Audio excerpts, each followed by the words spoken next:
So this is going to be our Chapter 8 Notes Part 2. It is on page 16 in your packet. Page 16. This will be relatively short. And then your homework is going to be pages 18 and 19. All right. So let's take a look at how to read a computer printout and what all the little components and all these numbers mean on a computer printout. So first thing, this is information about a tree data set, and this first top says it's volume versus height. So if you have to think in your brain what would be explanatory and what would be response, I think it would be natural to see that your volume is the response to the height, which is the explanatory variable. Okay, so they give you right here. In some computer printouts, they go ahead and they give you this. Some they do not. So this says that the regression equation is negative, the volume is negative 87.1 plus 1.5 times the height.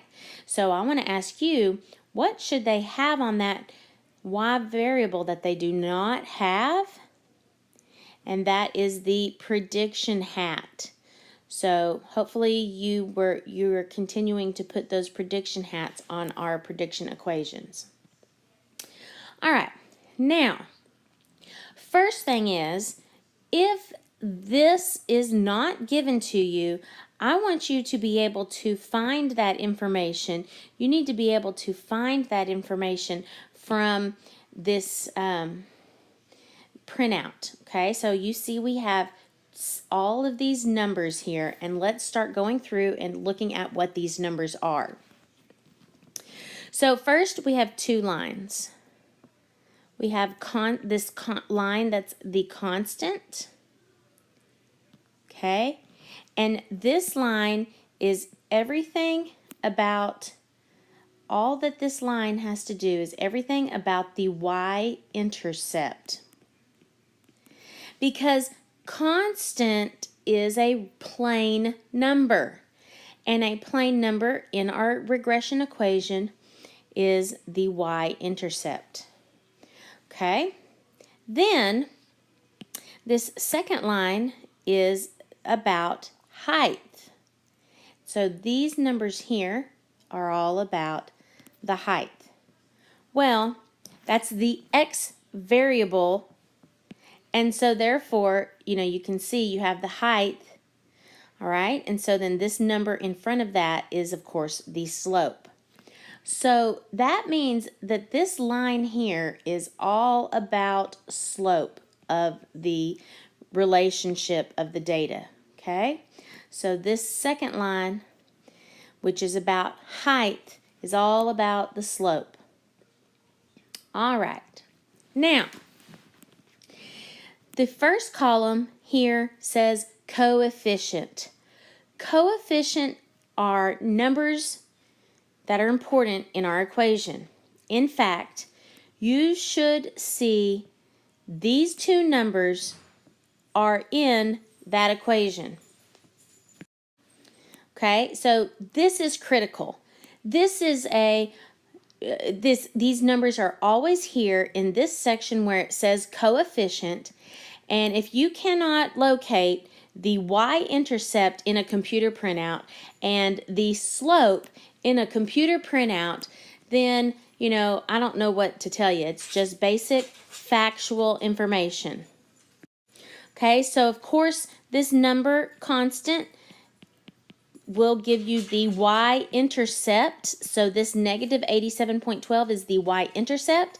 And this height, so this data will be giving you the slope, and you can see 1.54 is the slope.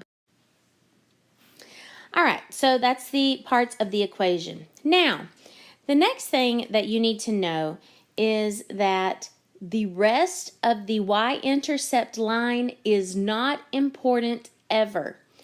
Never is the rest of this line about information about the y-intercept going to be needed. Okay, so those numbers can always just be disregarded. Okay, then Now let's talk about this other information about the slope. So this, first of all, this line says standard error of the coefficient. So standard error is another name. So standard error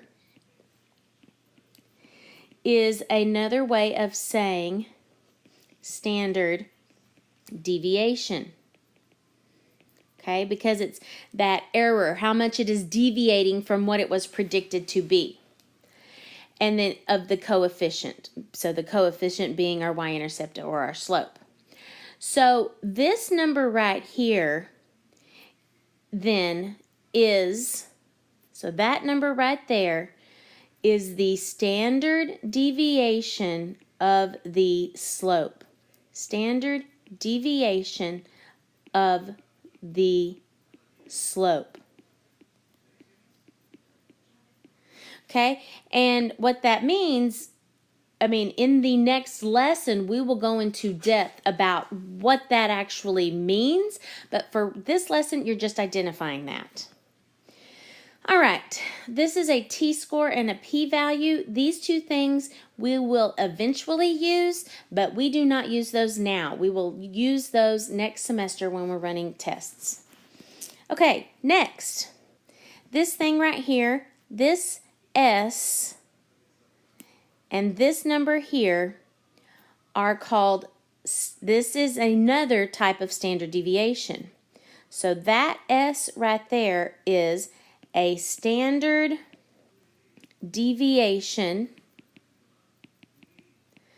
of residuals.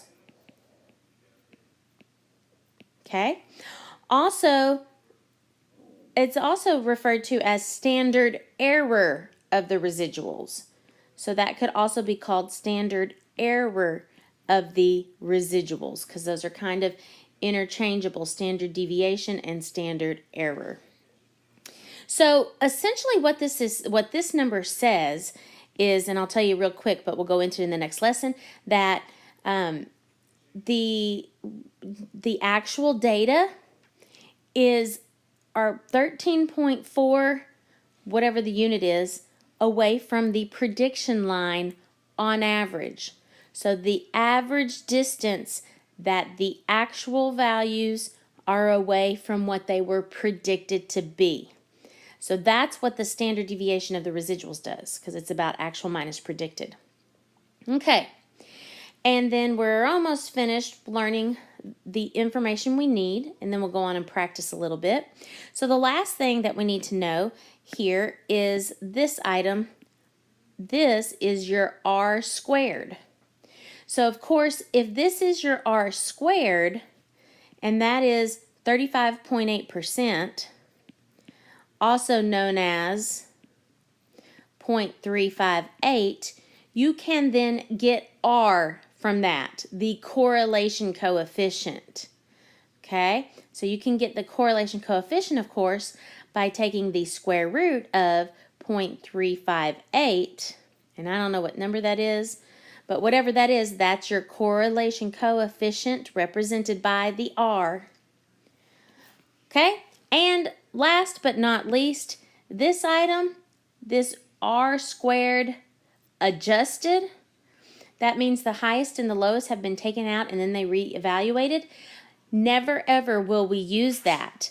That will always remain in the computer printout, but you will get marked off if you use R squared adjusted. So forget about it.